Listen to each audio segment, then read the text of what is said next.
Hi, I'm Kirk Mastin from Mastin Labs, and this is a practical camera review of the Olympus XA2.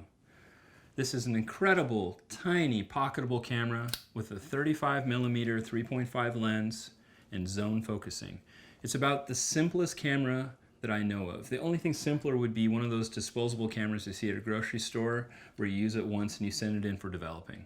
What makes this camera so amazing is that you're getting the ease of use of a disposable camera with a top quality lens and a very, very solid metal camera body that can fit in your pocket.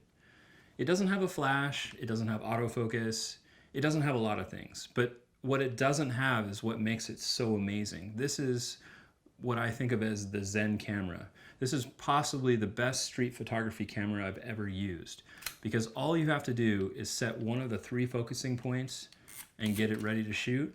And then you can put it away, and when you pull it out, it is ready to go. You don't even have to wait for autofocus. The autofocus is 0, and the shutter release is just feather touch. It is absolutely the quickest photo or camera to shoot on the street. You can pull it out of your pocket, slide it into whatever zone focus as you're pulling it out of your pocket, take your shot, and put it away in like 3 or 4 seconds. It's absolutely incredible. These cameras were made in the millions, I think. It was like one of the most popular Olympus cameras when it came out, and it was advertised as being the smallest point shoot camera you could buy. They're super easy to find. You can go on eBay and find one right now for, I don't know, 75 bucks, 25 bucks. They're all over the place. I've seen them at garage sales, and you should definitely pick one up if you see one. There's not, as I said, there's not much to it. If you want to, a few tricks I can tell you about it is that if you want to really control exposure, because right now, just out of the box, it's just automatic exposure like a point and shoot, is that you have control over the ISO, the film ISO, with this little tiny knob here. So what I often do is, for example, I'll put Kodak Gold 200 in this camera, but I want to make sure that I'm always overexposing it a little bit, because that's what makes that film look really good. And I would always rather have overexposure than underexposure. What I do is I set this little ISO dial to 100.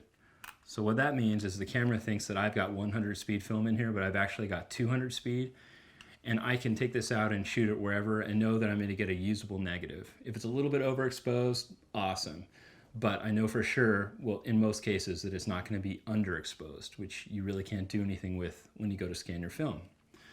The viewfinder is nice and bright. I don't know how they got such a nice viewfinder in such a tiny camera.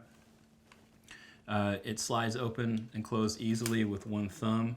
And I mean, this is just like, with such a simple camera, this is such an incredible bonus. I was just thrilled. It's got its own little kickstand. So you can set this down. You don't even need a tripod, and push, and it's also got a timer, and you have a timer and a stand. It's the most incredible camera for what it is. Highly, highly overlooked by everybody and underrated. Definitely pick one up if you need a street photography camera. See how good you can get with this before you get a Leica M6. And let me tell you, you might not ever get a Leica M6. I don't have one anymore. I use this.